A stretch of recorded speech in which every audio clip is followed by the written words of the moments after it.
Hello everyone. कुछ आज stocks निकाले मैंने आपके लिए, जैसे कि मैं मेरे खुद के लिए भी निकालता हूँ तो आपके लिए भी निकाले।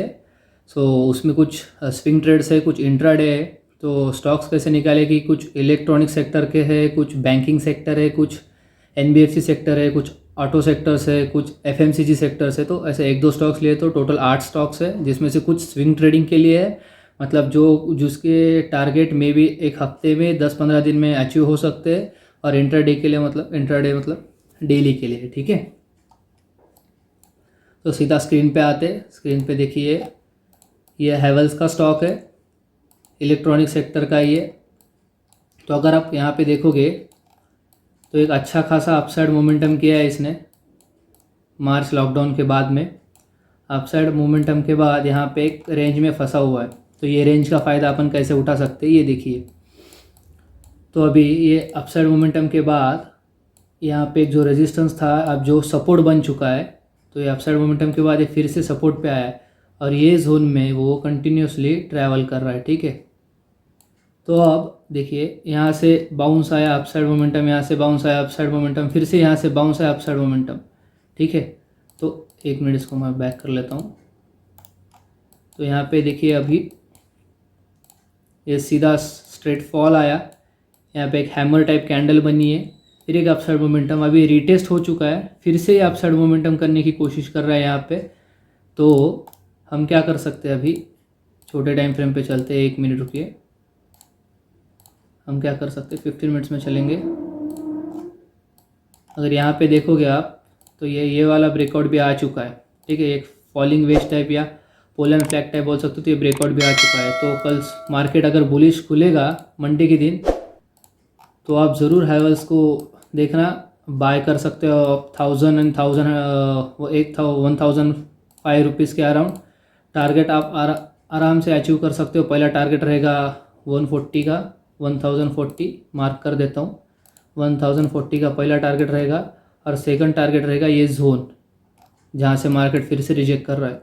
तो यहाँ ये जोन में आने के बाद ज़रा वेट करना, अगर मार्केट अपसाइड मोमेंटम यहाँ से भी ब्रेकआउट देता है, 1080 की लेवल भी क्रॉस करता है, तो आप यहाँ से भी एक अपसाइड मोमेंटम देख सकते हो, जो कि आपको 1150 1175 तक लेके जा सकता है, ठीक है। तो हैवेल्स देख लिया आप लोगों ने।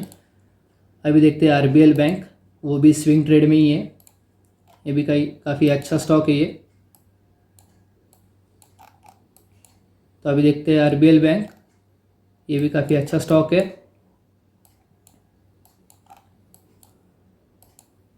तो जैसे आप देखोगे कि मार्च के बाद में एक अपसाइड मोमेंटम हुई, यहाँ पे कंसोलिडेट किया, फिर से अपसाइड गया, फिर से नीचे आया। तो ये कंसोलिडेशन का जोन था यहाँ पे, वहीं से फिर से बाउंस लेके मार्केट ऊपर निकला है, ठीक है। तो आप क्या कर सकते हो, आरबीएल बैंक में ये अपसाइड मोमेंटम थोड़ा सा रिट्रेस, अपसाइड मोमेंटम थोड़ा सा रिट्रेस, अपसाइड मोमेंटम थोड़ा सा रिट्रेस। अगर ये कल फिर से निकलता है 215 के ऊपर, 215 के ऊपर, तो स्विंग ट्रेडिंग या फिर कल के कल ही अचीव हो सकता है, 220 तक आ सकता है। या फिर स्विंग ट्रेड के लिए आपने होल्ड किया होगा उसे, तो कम से कम 230 240 तक का टारगेट आप इसमें आरबीएल बैंक में ले सकते हो। सो बाइंग रहेंगी आरबीएल बैंक में 215 के पास, 215 के पास, और टारगेट में भी 220 का इंट्राडे में अचीव हो सकता है। अगर आप होल्ड कर सकते हो तो 230 तक और 240 तक आप इसको होल्ड कर सकते हो। सो आरबीएल बैंक हो गया। इंडिया बुल्स हाउसिंग काफ़ी अच्छा मोमेंटम में निकला है स्टॉक। तो यहाँ पे देखिए अभी ये नीचे वाले सपोर्ट जोन से बाउंस किया है अराउंड 150 से। जब अभी रिसेंटली फॉल चल रहा था मार्केट में मार्च और अप्रैल मई के टाइम पे, तब ये फॉल आया था, यहाँ से फिर से सपोर्ट लेके अपसाइड मोमेंटम की है इसने, तो अच्छी खासी मोमेंटम हुई है। पर एक बात नोटिस कर सकते हो कि आप मुझे बताइए ज़रूर कमेंट सेक्शन में कि यहाँ पे देखिए ये रेजिस्टेंस, ये रेजिस्टेंस 3 बार रेजिस्टेंस ले चुका वो, उसके बाद यहाँ पहले भी रेजिस्टेंस ले चुका है, ठीक है। तो मार्केट जब यहाँ तक आया और वहाँ से फिर आया, तो इस बार इसने तोड़ दिया। तो अब ये तोड़ने के बाद ये रिटेस्ट आया है, ठीक है। जब भी कोई सपोर्ट और रेजिस्टेंस ब्रेक होते हैं तो रिटेस्ट होता है। 1 मिनट इसको डिलीट कर देता हूँ मैं। तो ये रिटेस्ट हो रहा है। तो जैसे ही ये रिटेस्ट हो चुका है अभी, तो इसको छोटे टाइम फ्रेम में चले जाते हैं, 30 मिनट्स में आते हैं।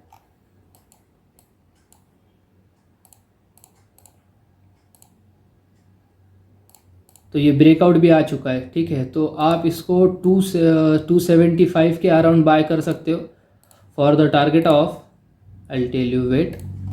यहाँ से बाउंस हो चुका है फिर से, तो एक 300 तक का आप टारगेट फिर से एक्सपेक्ट कर सकते हो इंडिया बुल्स हाउसिंग से। अगर ये 300 भी क्रॉस होके ऊपर निकलने की कोशिश करता है सेकंड टाइम, तो फिर अराउंड 340 भी ये आ सकता है, ठीक है। तो NBFC वाला स्टॉक हो गया इंडिया बुल्स हाउसिंग। अभी CDSL में चलते। CDSL में आपको दिख रहा होगा, कोई पैटर्न दिख तो नहीं रहा होगा, ठीक है। बस एक अपसाइड मोमेंटम कंटिन्यूस चालू है, ठीक है। तो आप इसमें ट्रेड कैसा लोगे, तो मैं आपको कुछ बताता हूँ।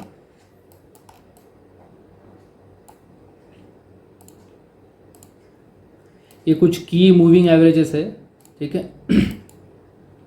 अगर जैसे ही देखो, अभी जिसको ये में पता है वो समझ जाएगा, जिसको नहीं पता है तो मैं से बस सिंपली बताता हूँ कि ये में है एक्सपोनेंशियल मूविंग एवरेजेस, जो कि एवरेज लेता है, ठीक है। आपके डेली चार्ट पे लगोगे तो डेली कैंडल्स का एवरेज लेगा। अगर 20 EMA होगा तो 20 दिन का एवरेज लेगा, 50 EMA होगा तो 50 डेज़ का लेगा, 100 होगा तो 100 डेज़ का लेगा, 200 लेगा तो 200 डेज़ का मूविंग एवरेज का ये वैल्यू रहेगा इस पर। तो एक्सपोनेंशियल मतलब रिसेंट डाटा, मतलब सामने से पीछे जाएगा ये, और मूविंग एवरेज जब रहता है तो पीछे से आगे आता है। ये एवरेज करने के लिए पीछे के कैंडल फर्स्ट लिए जाते हैं। तो ये मैं तो EMA और MA दोनों यूज़ करता हूँ, पर यहाँ पे मैंने EMA लगाया हुआ है। तो अब देखो, जैसे ये रेड लाइन है, ये 20 EMA है। तो जिनको EMA पता नहीं तो सिंपल कंसेप्ट बोल रहा हूँ कि ये रेड लाइन के पास आने के बाद बाउंस कर रहा है, रेड लाइन के पास आने के बाद बाउंस कर रहा है, एक आध बार क्रॉस कर रहा है नीचे, एक बार क्रॉस किया था इसने तो 100 EMA तक आया था, पर ये क्लोज थे काफ़ी, इसलिए ठीक है। पर यहाँ पे अभी काफ़ी ज़्यादा दूर है, अराउंड चेक करेंगे हम लोग तो ये अराउंड 200 पॉइंट्स दूर है, तो उतना नीचे नहीं आ सकता ऐसा मुझे लग रहा है। और ये 20 EMA से फिर से अगर बाउंस कर रहा है तो you can buy it around, ये कितनी लेवल है, ठीक है। तो इसको आप ये जैसे 980 क्रॉस कर रहा होगा तो इसको आप बाय कर सकते हो, और टारगेट ले सकते हो अराउंड 1%, ठीक है। स्विंग ट्रेडिंग में 2 या 3%, तो ये टारगेट ले सकते हो आप। ये देखिए 4% का टारगेट है, 1010 का या 15 का आप टारगेट यहाँ पे CDSL में बना सकते हो। उसके बाद टाटा मोटर्स में आते हैं। तो टाटा मोटर्स इंट्राडे के लिए निकाल के रखा हुआ है। तो अगर टाटा मोटर्स 15 मिनट्स में चलेंगे सीधा, ये मूविंग एवरेजेस बंद करते हैं। तो अभी मार्केट अच्छा खासा अपसाइड आ चुका है टाटा मोटर्स में भी। तो इसमें क्या कर सकते हैं, ये जो रेजिस्टेंस था, जो ब्रेकआउट आने के बाद अपसाइड मोमेंटम कर दिया अच्छा खासा। तो अभी ये पोल एंड फ्लैग टाइप जैसा पैटर्न बन रहा है यहाँ पे, ये पोल और ये फ्लैग बन जाएगा यहाँ पे ऐसा। तो इधर अगर ब्रेकआउट आ चुका है, मैं इसमें बुलिश जाने की ज़्यादा कोशिश करूँगा क्योंकि स्टॉक अभी काफ़ी बुलिश मोमेंटम में। तो यहाँ पे अगर ब्रेकआउट बनता है तो अपसाइड मोमेंटम फिर से देखने को मिलेगा। अगर 340 का वो रेजिस्टेंस जोन है, 340 341, अगर वो क्रॉस करेगा तो आप आराम से टारगेट बना सकते हैं। मैं मार्क करता हूँ, आराम से टारगेट बना सकते हैं 345 का इंट्राडे में। अगर आप इसको होल्ड करोगे तो may be you can achieve 350 around, और 5 रुपये यहाँ से आप अचीव कर सकते हो। मतलब ये अगर 345 मतलब 1.5% का टारगेट है इंट्राडे में, तो 5 रुपये मिल सकते हैं। और ये ऊपर और 1.5%, मतलब अगर आप होल्ड करोगे तो 3% तक का टारगेट आपको मिल सकता है टाटा मोटर्स में। तो अब चलते हैं सीधा टाटा मोटर्स में बुलिश रहना क्योंकि ये बुलिश स्टॉक है फिलहाल। यूपीएल में चलेंगे तो ये भी वैसी जोन में। देखो आप क्या बोलते हैं, अगर अरे यार मुझे ये स्टॉक यहाँ पे मिलता तो मैं बाय करता, यहाँ बेच देता, अरे यार मुझे यहाँ पे मिलता तो यहाँ बाय करता, मैं यहाँ बेच देता। तो again you got an opportunity to buy here. तो आप यहाँ पे बाय कर सकते हो 802 804 805 के लेवल्स के लिए। और ये swing trading kind of swing trading और इंट्राडे में आ गया तो बहुत बढ़िया बात है। तो ये अराउंड ये ऊपर वाली ट्रेंड लाइन जो 816 सेफ साइड आप 814 815 के आसपास निकल सकते हो। तो ये टारगेट बन सकता है आपके लिए अराउंड 1.5% का अगेन 12 रुपये का टारगेट है ये। स्टॉप लॉस आप दे सकते हो यहाँ पे, छोटा सा स्टॉप लॉस बैठेगा, सपोर्ट पे बाय कर रहे हो तो स्टॉप लॉस आप 8 रुपये का स्टॉप लॉस दे सकते हो यहाँ पे 1% का 795 का। अभी दूसरा स्टॉक देखेंगे UBL, वो भी इंट्राडे के लिए निकाल के रखा है मैंने। अभी देखते हैं, इफ़ यू सी आपको यहाँ पे क्या दिख रहा है, कंटिन्यूस, ये यहाँ पे एक कंसोलिडेशन जोन था, उसके बाद अच्छा मोमेंटम आया, कंसोलिडेशन जोन था, फिर अच्छा मोमेंटम आया, फिर यहाँ पे थोड़ा सा होल्ड किया और अगेन अपसाइड मोमेंटम किया, कंसोलिडेशन जोन था, again upside momentum, consolidation zone था, फिर से नीचे कंसोलिडेट किया, फिर से एक अपसाइड मोमेंटम। ठीक है, तो अभी एक बार इसको हटा देते हैं।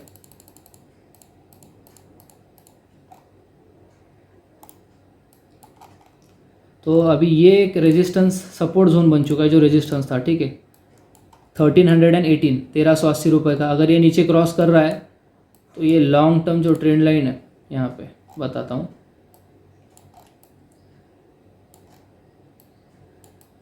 ये लॉन्ग टर्म जो ट्रेंड लाइन है ये क्रॉस हो सकती है अच्छे से, मतलब यहाँ तक आ सकता है मार्केट। अगर ये 1380 तक आएगा तो आप यहाँ तक का टारगेट बना सकते हो, 1360 तक का।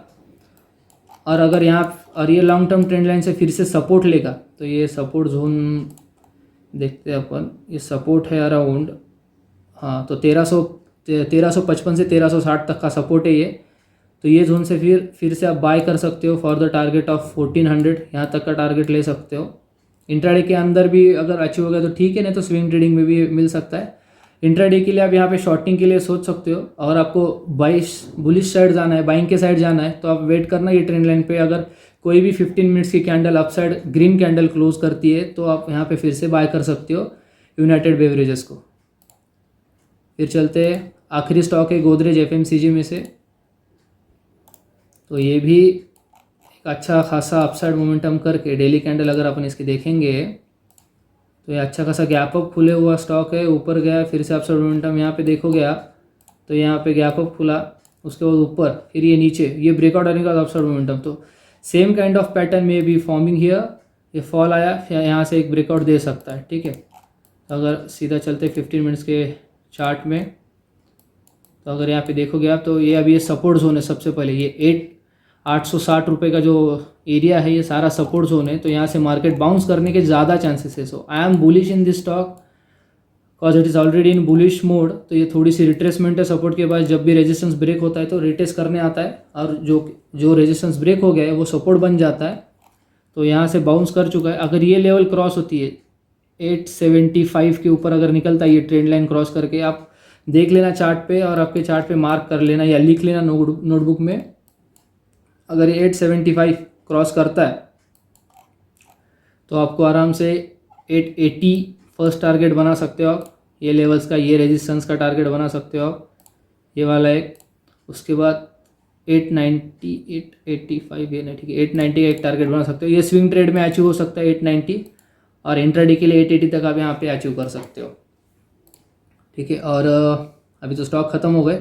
आपके लिए कुछ अच्छी गुड न्यूज़ देनी थी एक, कि ट्रेड फायर्स में फ़िलहाल 30 जून के पहले अगर आप लोग अकाउंट खोलोगे तो लाइफ टाइम के लिए AMC चार्जेस कैंसिल ऑफ हो जाएंगे।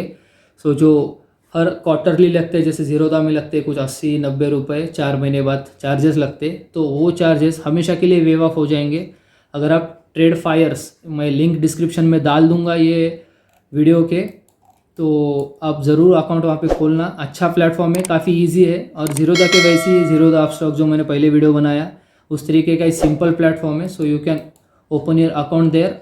सो स्टॉक देखना, अगर मार्केट बुलिश है तो बुलिश वाले मोमेंटम की तरफ निकलना, अगर मार्केट बेयरिश है तो बेयरिश मोमेंटम वाले स्टॉक्स को सेलेक्ट करना। स्विंग ट्रेडिंग करने के लिए सबसे पहले अगर निफ्टी 50 या बैंक निफ्टी, अगर बैंकिंग स्टॉक है उसमें से कोई, तो आप स्विंग ट्रेडिंग उसमें करना चाहते हो तो you can watch bank Nifty first. अगर पॉजिटिव मोमेंटम में बैंक निफ्टी दिख रहा होगा अगर मंडे के दिन, तो बैंकिंग स्टॉक में आप स्विंग ट्रेडिंग इनिशिएट कर सकते हो। या फिर निफ्टी 50 में निफ्टी 50 का कोई स्टॉक होगा जो मैंने दिया है तो उसमें भी आप स्विंग ट्रेडिंग स्टार्ट कर सकते हो अगर निफ्टी 50 पॉजिटिव साइड में जा रहा होगा। Thank you guys, thank you so much.